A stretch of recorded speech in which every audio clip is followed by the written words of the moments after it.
Welcome to TG24 TV. నేను miss మలత. తమ సమస్యలు పరిష్కరించాలని ఆశా వర్గాలు చేపట్టిన హైదరాబాద్ ధర్నా కార్యక్రమం నేపథ్యంలో భద్రాద్రి కొత్తగూడెం జిల్లా ఇల్లందులో పలువురు ఆశా వర్గాలను పోలీసులు ముందస్తుగా అదుపులోకి తీసుకున్నారు. తమకు ప్రభుత్వం ఇచ్చిన హామీలను అమలు చేయాలని, తమ డిమాండ్లను ప్రభుత్వం వెంటనే పరిష్కరించాలని, కనీస వేతనం 18,000 అలవెన్సులు ప్రకటించాలన్నారు.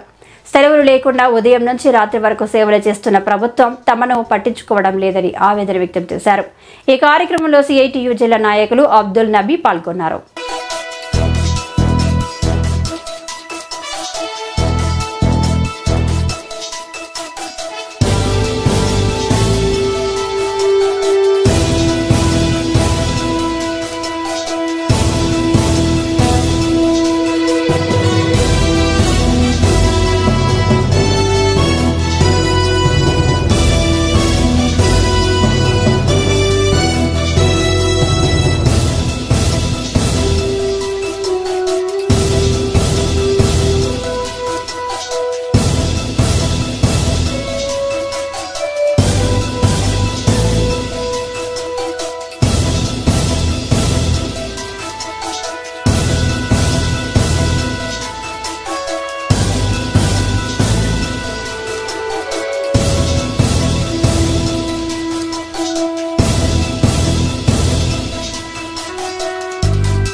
ఆశా వర్కర్లుగా ఫిక్స్డ్ వేతనం కావాలి, పారితోషికం వద్దన్న డిమాండ్ తోటి మేము హైదరాబాద్ కమిషనర్ ఆఫీస్కి వెళ్తుండగా ఇక్కడ ఇల్లెందు పోలీస్ స్టేషన్లో మమ్మీని అరెస్ట్ చేశారు.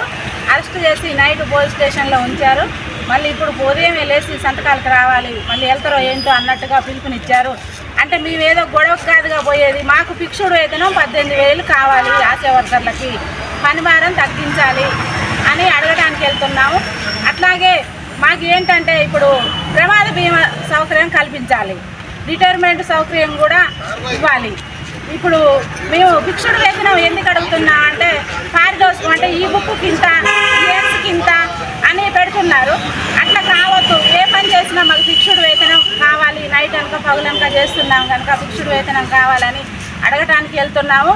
ఇదే ముఖ్యమంత్రి గారు రేవంత్ రెడ్డి అన్న ఏమన్నాడంటే, మేము సమ్మె కాలంలో సమ్మె చేస్తుండగా అమ్మ ఆశా అక్కలు నేను గెలిస్తే మాత్రం కాంగ్రెస్ పార్టీ వస్తే మాత్రం నేను 18,000 మీకు ఇస్తాను, నాకే ఓట్లు వేయాలి, మీరు ఊళ్ళల్లో చెప్పండి అమ్మా అని అడిగాడు అన్న.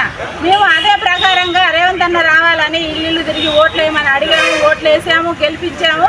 కాంగ్రెస్ వచ్చిందని కూడా మేము సంబరం చేసుకున్నాము. కానీ ఇప్పుడు ఇదే ఆడపడుచులు అక్కలు చెల్లెళ్ళు అందరూ ఎడిపోయారు. కనీసానికి మేము అడగటానికి వస్తుంటే కూడా మధ్యదారిలో మమ్మీని అరెస్టు చేశారు. ఇంతకుముందు ఇదే TRS ప్రభుత్వం ఉన్నప్పుడు కూడా మమ్మీని ఇంత కఠినంగా మాత్రం ఎప్పుడు ఇట్లా అరెస్టు చేయించలేదు, జైల్లో పెట్టలేదు, ఇట్లా నైట్ పూట ఉంచలేదు. అప్పుడు 10 సంవత్సరాలు చేసాము, కానీ ఇబ్బంది లేదు కేసీఆర్ ఉన్నప్పుడు. ఇంతకు రేవంత్ అన్న వచ్చి 7 నెలలు కాలేదు, మేము ఓట్లేస్తే గెలిచి మమ్మీని ఇబ్బంది పెట్టుడు ఎక్కడిది? మేము వేసాము, ఇల్లు తిరిగి వేపించాము, కానీ మమ్మీని అరెస్ట్ చేసుడు ఎక్కడిది? మాకు పారితోషికం వద్దు, ఫిక్స్డ్ వేతనం కావాలని మేము కోరుతున్నాము. న్యాయంగా కోరుతున్నాం కనుక మాకు కాంగ్రెస్ ప్రభుత్వం రేవంత్ అన్న గారు మాకు న్యాయం చేయాలని కోరుతున్నాము.